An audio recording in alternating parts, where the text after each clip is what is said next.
La parole est à Monsieur Daniel Salmon du groupe écologiste pour 4 minutes.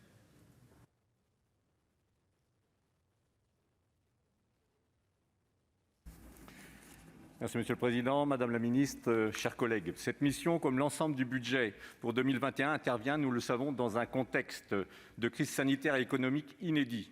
Si nous saluons les efforts financiers, qui sont tout à fait nécessaires, qui ont été engagés depuis le début de la crise pour aider les entreprises, des réponses plus fortes doivent être apportées pour aider et accompagner le tissu économique dans son ensemble. Concernant les crédits de la mission, la hausse que nous constatons cette année résulte de la nette croissance des crédits du dispositif de compensation carbone des sites électro-intensifs et du programme 343, Plan France Très Haut Débit, qui augmente de 41%. Sur ce sujet, il nous paraît nécessaire de prioriser d'abord la couverture des zones blanches qui demeurent en France avant d'achever la couverture en très haut débit.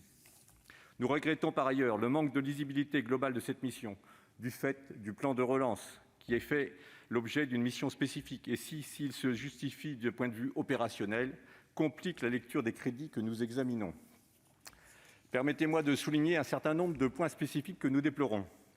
D'abord, concernant le FISAC, je crois que ce sujet fait assez l'unanimité ce soir. Sa suppression définitive, voulue par le gouvernement, n'a pas de sens.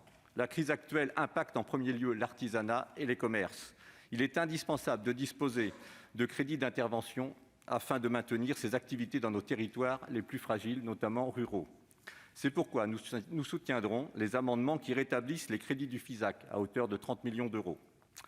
Nous regrettons bien évidemment l'absence de conditionnalité à toutes les aides données aux entreprises dans cette mission, comme dans le plan de relance d'ailleurs, qu'elles soient écologiques, sociales, de relocalisation ou encore d'assainissement fiscal. Globalement, les aides de l'État profitent surtout aux grandes entreprises de par leur mécanisme de baisse des impôts de production et quittent, de fait, touchent davantage les grandes entreprises en valeur. À côté, le soutien de l'État paraît bien insuffisant pour les TPE-PME qui subissent de plein fouet la crise.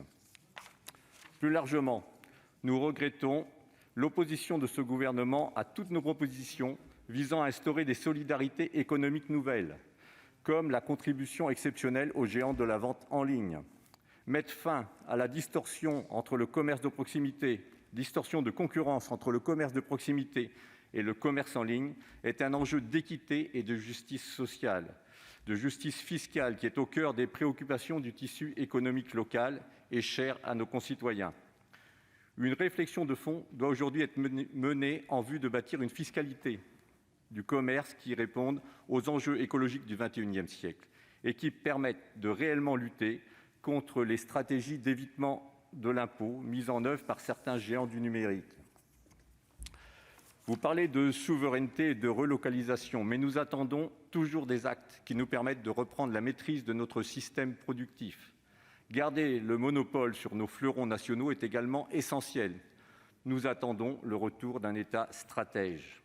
Utilisons si nécessaire la nationalisation provisoire pour conserver sur le sol français des capacités de production stratégiques. Je pense par exemple à Luxfer, dernière unité de production en Europe de bouteilles d'oxygène médical, une entreprise menacée de fermeture définitive.